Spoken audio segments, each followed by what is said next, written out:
우리의 교회의 문제, 우리의 삶의 문제를 풀어내고자 하고 있는 것은 아니고,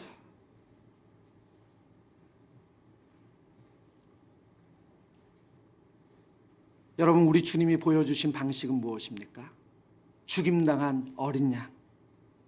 그 죽임당한 어린 양, 십자가의 희생과 겸손과 온유로 오신 그 주님의 방식으로 여전히 교회를 붙드시고 사랑하시고 지키시는 줄 믿습니다.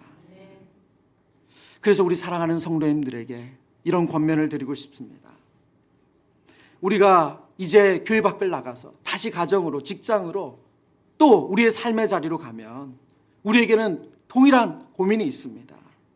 가정에서 우리가 어떻게 이 가정에서 가정을 하나님의 뜻대로 다스릴 것인가?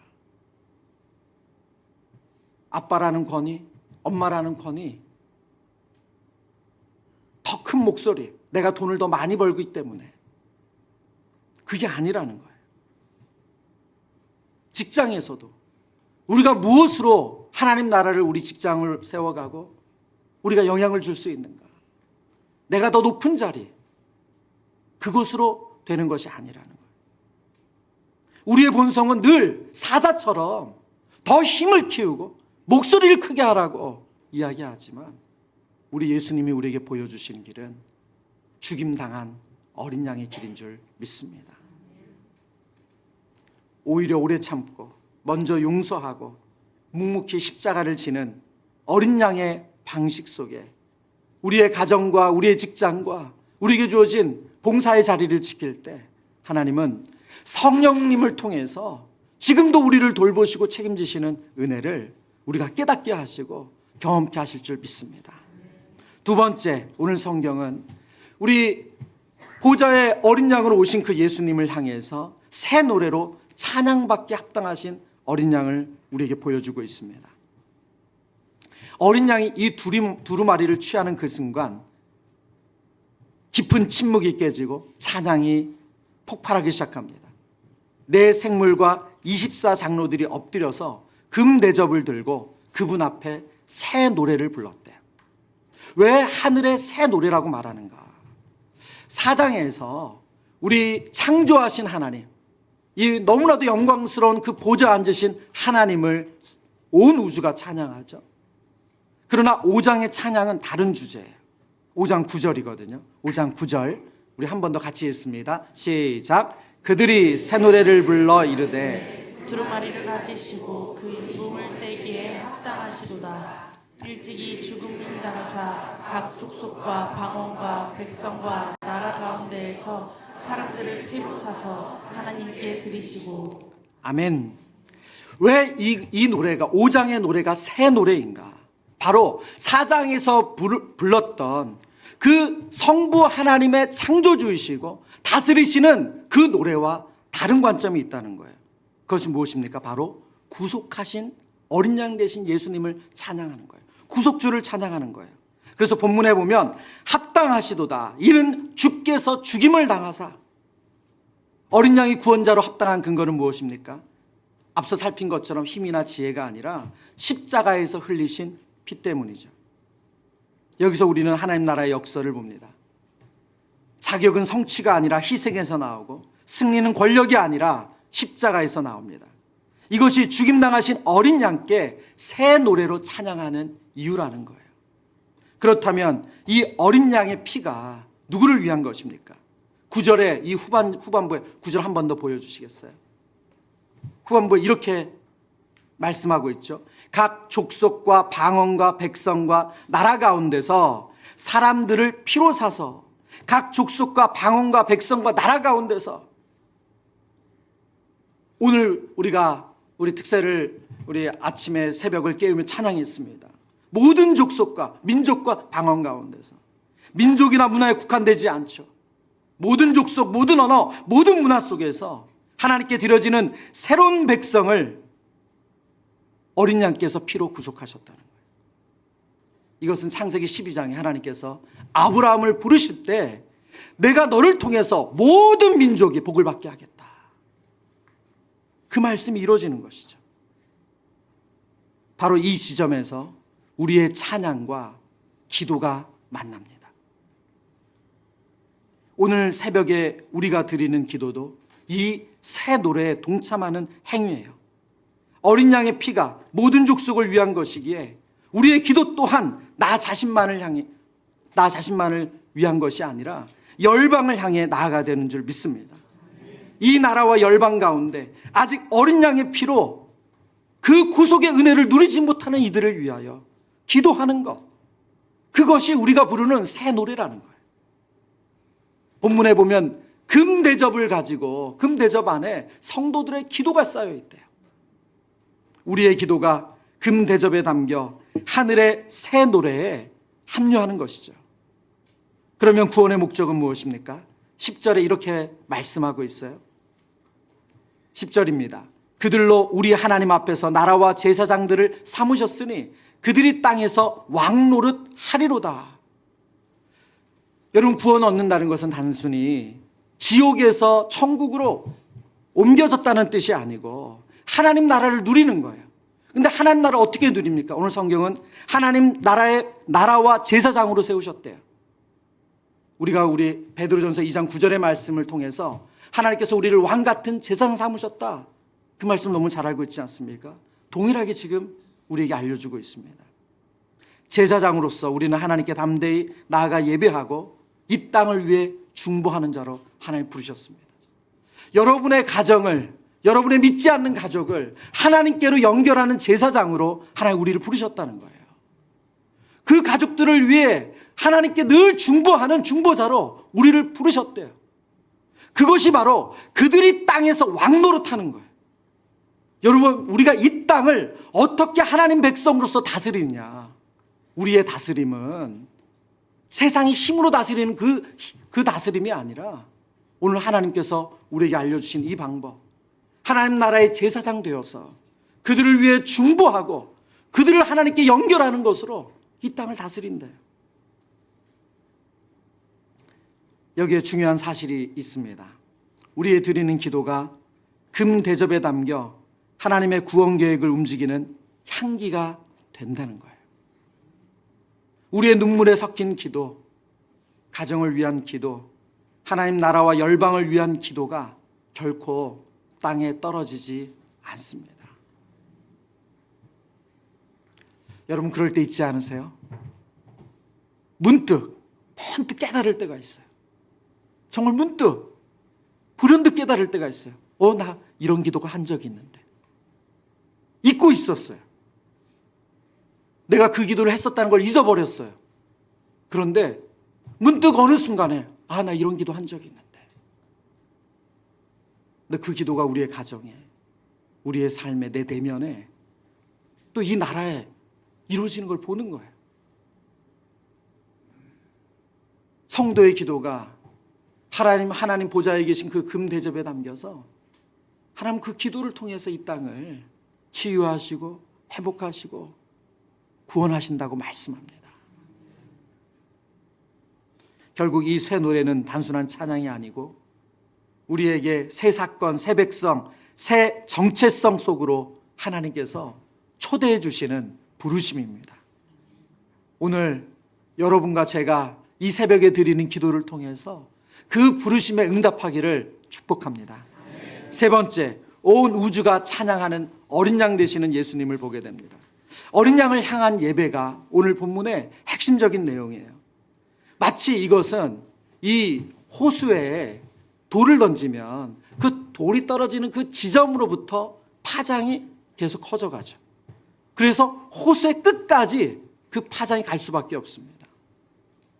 꼭 오늘 찬양을 보면 꼭 그래요. 그 중심에서부터, 보좌의 중심으로부터 그 찬양이 저 온 열방까지, 끝까지, 온 우주까지 퍼져가는 찬양이 되는 것을 오늘 성경이 그려주고 있습니다.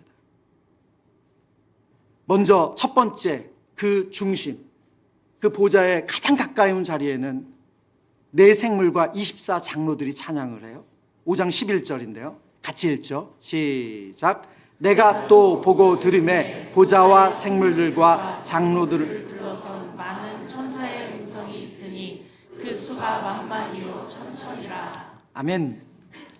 여러분, 여기에 나오는 네 생물, 여러분 요한계시록 읽으셨으니까 네 생물 기억하세요? 예, 뭐죠? 네 생물? 사자, 그리고 소. 예, 예. 그거, 독수리. 네, 그 다음에 마지막 사람. 그렇죠. 이 네 생물은 이 땅의 모든 것을 대표하는 대표성을 가진 거예요. 사자는 들짐승을, 소는 가축을, 독수리는 하늘의 새들을, 사람은 모든 인류를 대표합니다. 이 네 생물이 하나님의 보좌 곁에서 그 어린 양 되시는 구속주 되시는 예수님을, 창조주 되시는 하나님을 찬양하고 예배한다는 거예요. 또 24장로는 누구입니까? 그들은 본문에 보면 보좌에 앉아 흰 옷을 입고 금관을 쓰고 있다라고 성경이 표현하거든요. 이 모습은 요한계시록 2장 3장 7교회에 주신 메시지를 잘 관찰해 보면 이것이 연결이 돼요. 요한계시록 3장 5절에 이기는 자에게 흰 옷을 입히겠다 말씀하셨어요. 요한계시록 2장 10절에 생명의 면류관을 주겠다 약속하셨어요. 그리고 요한계시록 3장 21절에 내 보좌에 함께 앉게 하겠다 말씀하셨어요. 지금 7교회가 이기는 자가 될 때 하나님께서 약속하신 그 약속이 24장로들의 모습 속에서 그대로 성취되었어요. 24장로들은 바로 교회를 대표하는 모습이에요. 그냥 천상의 존재가 아니라 신구약의 교회를 대표하는 모습이라는 거예요. 그래서 많은 성경학자들은 구약의 12지파와 신약의 12사도 이 숫자를 합친 것을 24장로로 보고 바로 하나님의 구속 역사 안에 있는 모든 성도들을 대표하는 대표성으로 24장로를 봅니다. 이처럼 첫 번째 원, 이 원 안에 피조세계의 네 생물과 그리고 구속받은 교회가 어린 양 앞에 먼저 무릎을 꿇고 하나님을 찬양한다는 거예요. 두 번째 원입니다. 11절의 말씀인데요. 11절 후반부에 보면 그 수가 만만이요 천천이라 헤아릴 수 없이 허다한 천사들이 찬양에 동참합니다. 끊임없이 펼쳐진 천사들의 군대가 보좌에 둘러싸고 울려 퍼지는 그 거대한 합창을 설명하는 거죠. 간혹 우리 성도님들의 가정에 가면 이제 그림이 걸려져 있는 걸 볼 때가 있거든요. 예, 어떤 분은 뭐 아름다운 그런 정물화가 있는 가정도 있고 또 여러 그림들이 걸려 있는데 가끔 이제 이런 성경을 주제로 그림이 있는 분들이 있어요. 그 중에 이 천국의 그림이 나오는 멀리 그 새 예루살렘처럼 보이는 성이 있고 거기에 이제 흰 옷을 입은 그 수많은 사람들이 모이는 그런 그림을 걸어놓은 가정이 있습니다. 어쩌면 오늘 본문의 그 내용인 거죠. 요한계시록 5장 12절입니다. 12절의 말씀 우리 같이 보겠습니다. 시작. 큰 음성으로 이르되 죽임을 당하신 어린 양은 능력과 부와 지혜와 힘과 존귀와 영광과 찬송을 받으시기에 합당하도다 하더라. 아멘. 이것은 바로 내 생물과 24장로들과 그리고 수많은 만만이고 천천이라고 말하는 수많은 천사들이 바로 찬양하는 내용이라는 거예요. 7가지 항목이죠. 능력, 부, 지혜, 힘, 존귀, 영광, 찬송. 완전수의 찬양입니다. 오직 하나님께만 돌려줄 수 있는 모든 영광을 어린 양께, 죽임당하신 어린 양 되시는 예수님께 올려드리고 있습니다. 여러분, 우리가 하나님께 그리고 우리 예수님께 올려드릴 찬양의 내용이 바로 이것이라는 거예요. 그래서 오늘 이 아침에 저희가 좀 전에도 목소리 높여 찬양을 했지만 한 번 더 저와 여러분이 믿음의 고백으로 찬양하길 원합니다.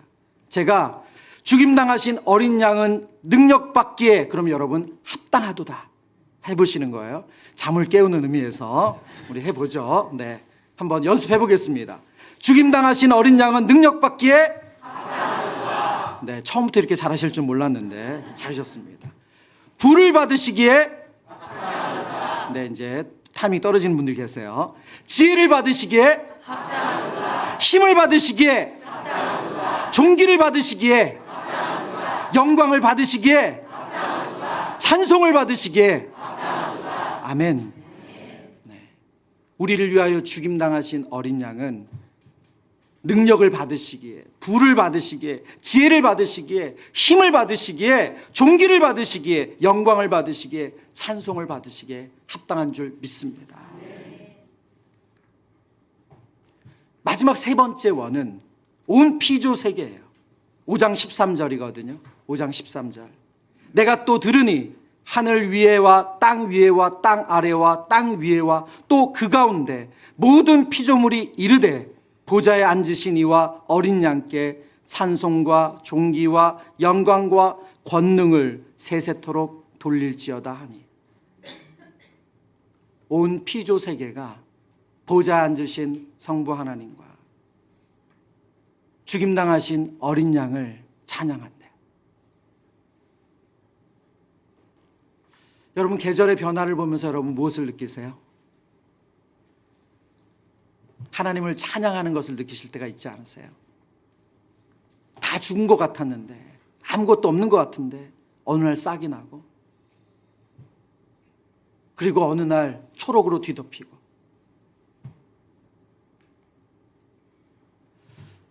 여러분, 온 피조 세계가 하나님의 영광을, 하나님의 존귀를, 하나님의 능력을 찬양합니다. 하나님께서 우리에게 주시는 구원은 우리 개인의 구원이 아니에요. 모든 민족이 주님의 자녀가 되는 구원이고, 그리고 모든 피조 세계가 주님 안에서 회복되는 구원이라는 거예요.